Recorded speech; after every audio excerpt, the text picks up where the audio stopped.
Esta mañana de sábado 7 de enero, quiero comentar algunas notas nacionales y locales del estado de Sonora que destacan en los distintos medios y que deben de dejarnos alguna moraleja, alguna enseñanza.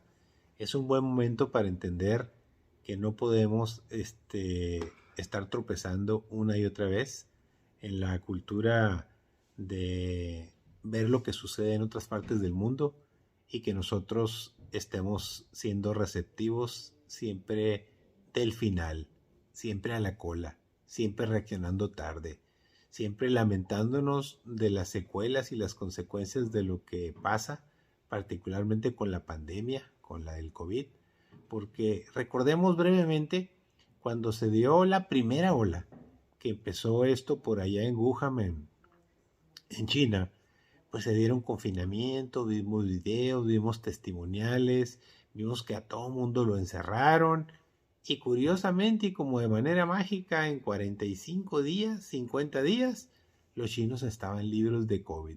No significa que lo estén totalmente, sino la humanidad ha ido evolucionando y también las variantes. Al grado tal pues que de ahí llevamos 5 variantes, de las cuales 4 nos han causado olas.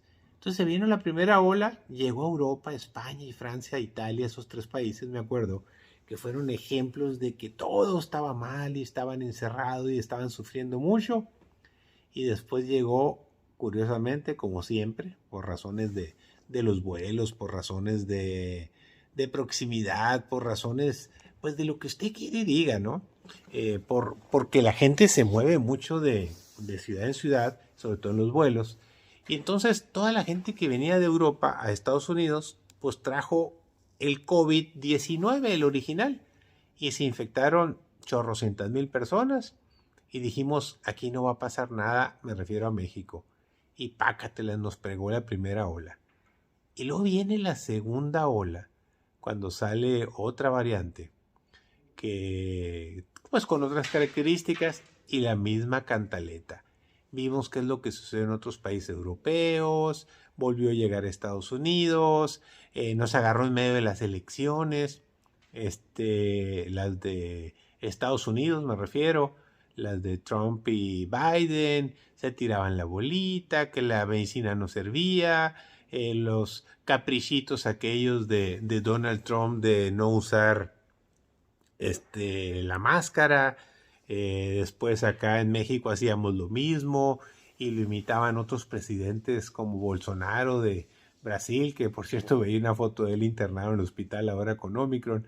Y entonces tampoco aprendimos de la segunda ola, llámese la segunda piedra con las que nos tropezamos, pero a nivel nacional e internacional, es decir, vimos todo lo que estaba pasando en Asia, en Europa, en Estados Unidos y nosotros siempre a la cola al final. Quizá por eso seamos un país de tercer mundo, porque siempre nos esperamos al final para tomar nuestras propias decisiones. Y seguíamos insistiendo, tanto el subsecretario hasta el mismo presidente, de que la máscara no servía para nada, me refiero al cubrebocas, que esto, incluso se vinieron las elecciones en México y pácatelas en verde todos los semáforos con tal de que hubiera política. Y después vino la tercera ola, recordará usted que fue muy corta esta porque fue de la variable Delta, esa que decían que, pues, que era muy contagiosa, que era muy agresiva, que se propagaba. Y sí, efectivamente se empezó a propagar de una manera muy generalizada, otra vez en Europa, muy poco en países de Asia, pero sobre todo en Europa, se vino a Estados Unidos y pácatelas, ahí viene a México, nomás que esa fue muy corta, me refiero en los meses, porque apareció ahora sí el gran fantasma. De Sudáfrica sale una nueva cepa, una nueva variante, que es la Omicron, le pegó primeramente a Alemania, recuerdo perfectamente bien cómo hubo 62,000 contagiados en un día, luego se brincó a Austria, se brincó a Holanda, se brincó a Bélgica y de ahí invadió prácticamente toda Europa, pero en días. ¿Por qué? Porque es muy agresiva, porque es muy exigente, porque pega tremendo y se convirtió en la famosa cuarta ola.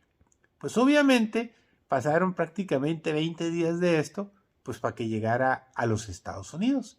Y en Nueva York, en un solo día, el primer día lo recuerdo muy bien, 66,000 infectados contagiados. Y de ahí, imagínense, prácticamente las últimas 2 semanas que he tenido la oportunidad de estar en Nueva York, en Colorado, en California y en Arizona, la constante es la misma.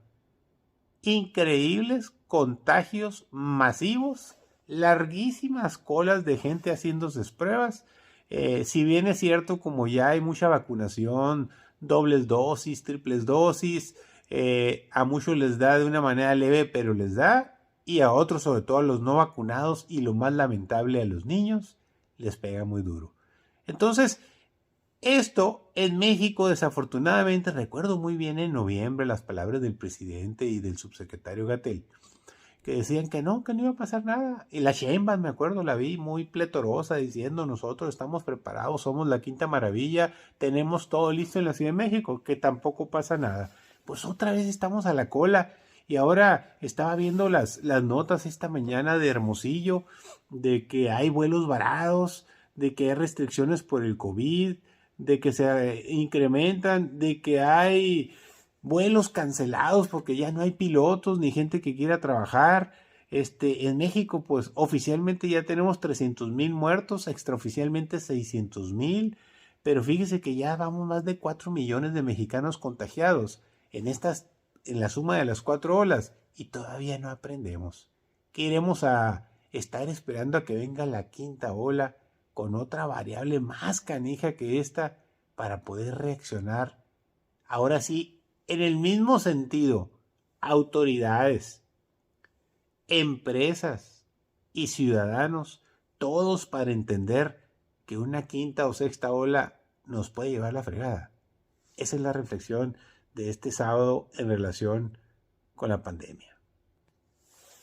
Y cambiando bruscamente de tema, me llama mucho la atención cómo tampoco aprendemos después de 3 años de pagar la curva de aprendizaje en materia de seguridad pública, combate al crimen organizado, a los grupos armados, a todo lo que nos preocupa a los mexicanos, y desde luego que mandamos malas señales al exterior, es el tema de la inseguridad pública.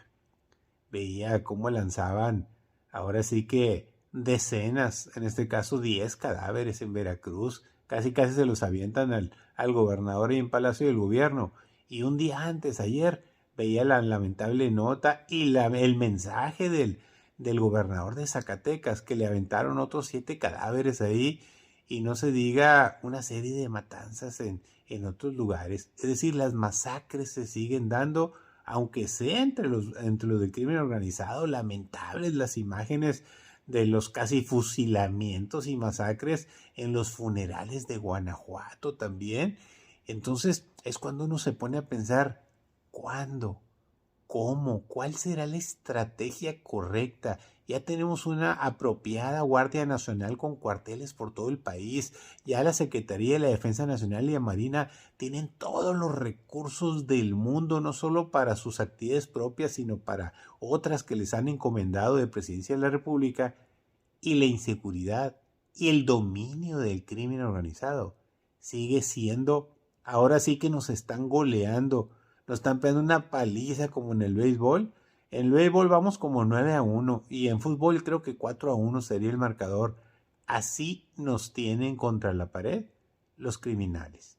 Creo que eso debe de ser motivo en serio de un golpe de timón, de una sacudida, de 1000 golpes a la mesa de parte del presidente de la República y de todo su gabinete de seguridad. Separemos la política y separemos la economía de la parte de seguridad pública. No veo otra alternativa más que hacer un plan de choque. No estoy diciendo una guerra contra el narcotráfico ni contra estos grupos, pero sí el uso de inteligencias, el uso incluso de asesoría internacional especializada que nos permite encontrarle la cuadratura al círculo, porque ¿sabe qué va a suceder? Nos va a pasar lo mismo que con el coronavirus. Ya no sé cuál será, qué ola será de violencia esta, porque nunca se ha terminado. Veíamos las estadísticas de los crímenes de muertos entre el gobierno de Calderón, Peña Nieto y López Obrador, y pues este último ya lo superó en el mismo periodo comparado de gobierno de los tres. Pero eso no importa, porque no se trata de mezclarlo con la política, se trata de soluciones. Queremos paz, tranquilidad, queremos relajación, queremos vivir como estábamos antes. Me refiero en materia de paz, pero no lo logramos. Entonces la estrategia le podrán decir mil cosas al presidente de la República, pero Juan Pueblo, la ciudadanía, los empresarios, incluso los visitantes, todos sentimos todo lo contrario. Y la realidad, ni se diga, una gran impunidad, una gran complicidad y un gran despliegue del crimen organizado en contra de México y de los mexicanos. Es un llamado respetuoso, sincero, porque creo que eso nos permitiría tener una mejor vida. Gracias, que tenga bonito sábado. Gracias por escucharme, saludos.